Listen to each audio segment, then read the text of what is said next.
వ్యతిరేకించింది 22 మందే. నిన్న తమిళనాడులో విజయ్ పార్టీ ఏదైతుందో టీవీకే పార్టీ దాదాపు సంఖ్యాబలాన్ని నిరూపించుకుంది, బల నిరూపణలో పాస్ అయ్యిండు. సో బలపరీక్షలో సీఎం విజయ్ ఘన విజయం. విశ్వాస తీర్మానానికి 144 మంది మద్దతు.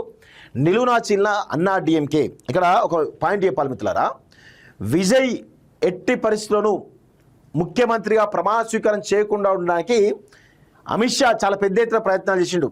గవర్నర్ తోటి చాలా పెద్ద ఎత్తున ప్రయత్నం చేసి ఒకనొక సమయంలో డిఎంకే తోటి కూడా అన్నా డిఎంకే చర్చలు జరిపి అవసరమైతే వాళ్ళతోటి ప్రభుత్వం ఫామ్ చేయించాలి, లేదంటే బల పరీక్షలో నెగ్గకుండా ప్రయత్నాలు చేస్తే అక్కడ వీగిపోతుంది, మళ్ళీ ఎలక్షన్స్ వస్తాయి, అప్పుడు అన్నా డిఎంకేను సింగిల్ లార్జెస్ట్ పార్టీగా గెలిపించి అక్కడ బీజేపీ మూలాలు ఉన్నటువంటి ఎన్డీఏ కూటమిని బలోపేతం చేద్దామని చెప్పేసి కూడా ప్రయత్నాలు బలంగా చేసిండు అమిత్ షా.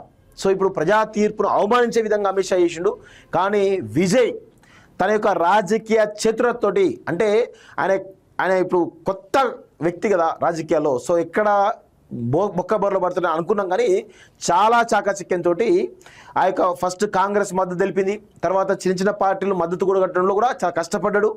ఆ తర్వాత 120 మంది ఎమ్మెల్యే మద్దతు కూడగట్టి అప్పుడు ప్రమాణ స్వీకారం చేసిండు. ఇప్పుడు తీరా చూస్తే 120 మంది కాదు, అన్నా డిఎంకేను కూడా నిలువునా చీల్చి ఆ యొక్క అందులో ఉన్నట్టు 25 మందితోటి కూడా సపోర్ట్ తీసుకున్నాడు. అంటే అమిత్ షా వీళ్ళ వ్యూహాలను అసలు దేశమంతా ఎవరు ఢీకొట్టలేరు అనుకున్నారు, కానీ వాళ్ళ వ్యూహాలను తన కాళ్ళ కింద నలిపేసిండు ఈ యొక్క దళపతి విజయ్. చాలా స్పష్టంగా చెప్తున్నాం, అమిత్ షా మోడీలు మేమే తురుంకాలమని అనుకుంటున్నారు కదా. సో మీకంటే తురుంకాను, మీకంటే మొగోడు వచ్చిండు తమిళనాడులోనే. సో మిమ్మల్ని ధీటుగా ఎదుర్కొనే సత్తా ఉన్నటువంటి నాయకుడు వచ్చిండు. సో ఇది పరిస్థితి కనబడుతుంది. అంటే మీరు ఏదో వ్యూహం చేశారు, ఇక్కడ ఎట్లయినా సరే ఏ యొక్క పార్టీ ప్రమాణ స్వీకారం చేయొద్దు, చేసిన బల పరీక్షలు ఏది కూడా నెగ్గొద్దు అని చెప్పేసి ఒక ప్రయత్నం చేశారు. గవర్నర్ వాడుకున్నారు, గవర్నర్ని వాడుకొని ఈరోజు మొత్తం మన దేశం యొక్క రాజకీయ వ్యవస్థ ఎంత నీచంగా ఉందో చూపించే ప్రయత్నం చేశారు. రాజ్యాంగం మీద కానీ రాజ్యాంగ శాస్త్రాల మీద కానీ గౌరవం లేకుండా ఈరోజు ఎంత దిగజారి ప్రవర్తిస్తుందో చూడండి. బల పరీక్షలో నెగ్గడం తర్వాత సంగతి, ఫస్ట్ మీరు ఎవరైతే మెజారిటీ సభ్యులు ఉన్నటువంటి వాళ్ళకు అవకాశం ఇవ్వాలి ముఖ్యమంత్రిగా, తర్వాత వాళ్ళు బల పరీక్షలు ఎక్కుతారు, లేకపోతే ప్రభుత్వం వీగిపోతుంది కదా, అదందరికీ తెలిసిన విషయమే కదా.